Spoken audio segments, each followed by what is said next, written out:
Oke, selamat siang teman-teman. Hari ini saya akan membahas tentang rencana pembelajaran semester yang nanti akan teman-teman ikuti sampai nanti di akhir ya, di akhir mata kuliah keperawatan medikal bedah ini. Baik teman-teman, jadi mata kuliah keperawatan medikal bedah ini terdiri mata kuliah keperawatan medikal bedah 2 ini terdiri dari 3 SKS, yaitu 2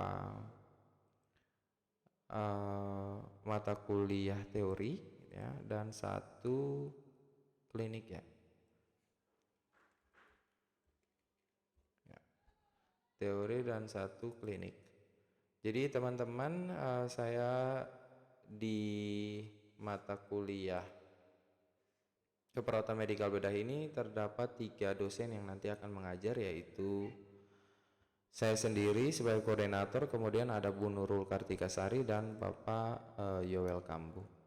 Nanti di akhir pembelajaran ini Anda harus mampu untuk memahami ilmu keperawatan dan melakukan proses keperawatan secara profesional dengan menggunakan pendekatan proses keperawatan, kemudian mampu melakukan komunikasi terapeutik dan menguasai keterampilan dasar keperawatan untuk melakukan asuhan keperawatan pada klien melalui kerja tim, dan mampu memberikan asuhan keperawatan pada individu, keluarga, kelompok, dan masyarakat dengan mengutamakan keselamatan klien, mutu pelayanan berdasarkan perkembangan ilmu dan teknologi keperawatan untuk meningkatkan kualitas asuhan keperawatan dengan memperhatikan prinsip caring sesuai dengan kode etik profesi.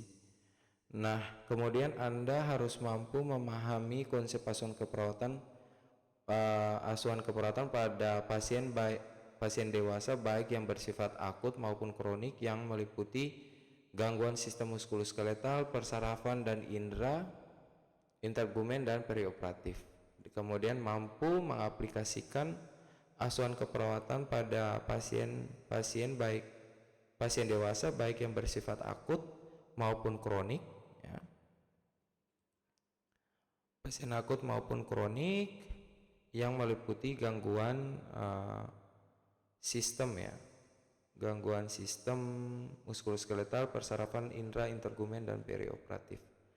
Nah, pada akhir perkuliahan Anda harus mampu menjelaskan konsep asuhan keperawatan pada pasien dengan kebutuhan patologi sistem muskuloskeletal, persarafan dan indera, kemudian sampai nanti pada Anda mampu mendemonstrasikan asuhan keperawatan perioperatif.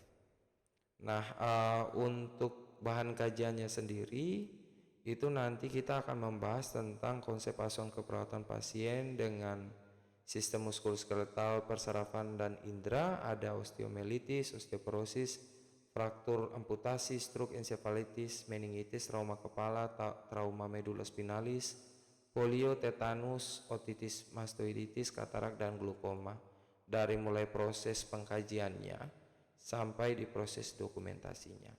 Kemudian ada praktikumnya sendiri yang disesuaikan dengan kebutuhan ya, dengan kebutuhan gangguan aktivitas patologi dan sebagainya sampai di proses keperawatannya. Jadi ada banyak sekali materi yang nanti akan disampaikan yang menyangkut beberapa sistem ini. Nah, teman-teman, mari kita masuk ke dalam proses pengajarannya. Jadi nanti pada tanggal 19 Februari sampai tanggal 28 Maret 2024 untuk mata kuliah KMB 2 Anda akan diajar oleh Ibu Nurul Kartikasari dengan konsep asuhan keperawatan ya. Konsep asuhan keperawatan pada pasien dengan gangguan kebutuhan patologi sistem muskuloskeletal, persarafan, indera dan sebagainya, dari mulai proses pengkajiannya sampai nanti proses dokumentasi. Nah, untuk praktikanya sendiri juga akan diajari tentang proses pengkajian, merumuskan diagnosa sampai nanti di proses praktikumnya itu ya. Kemudian nanti pada tanggal 4 sampai 20 Maret Anda diajari oleh saya itu berkaitan dengan konsep asuhan keperawatan pada sistem persyarafan ya dan intergumen gitu. Ya. Sama juga seperti tadi dari proses teoritis tentang proses asuhan keperawatannya sampai di proses untuk melaksanakan praktikumnya ya. Selanjutnya nanti Anda akan diajari oleh Pak Yoel Kambu pada tanggal 25 Maret sampai tanggal 3 April 2024 ya, dengan konsep untuk gangguan kebutuhan keseimbangan suhu tubuh ada hipotermi dan hipertermi, kemudian dari mulai proses asuhan keperawatannya sampai nanti di praktikumnya. Selanjutnya nanti akan dilanjutkan oleh Ibu Nurul juga yang berkaitan dengan sistem intergumen dan sistem imun ya. Kemudian dilanjutkan dengan saya tanggal 29 April sampai tanggal 15 Mei tentang perioperatif ya. Proses perioperatif. Nah, kemudian dilanjutkan lagi dengan Pak Yoel Kambu dari tanggal 20 sampai 22 Mei. Ini berkaitan dengan praktikum ya. Praktikum menerima pasien baru hingga di pemantauan kelelahan fisik dan emosional. Kami mohon untuk Anda ketika Anda menghubungi dosen yang bersangkutan, mohon untuk mengikuti jadwal yang ada.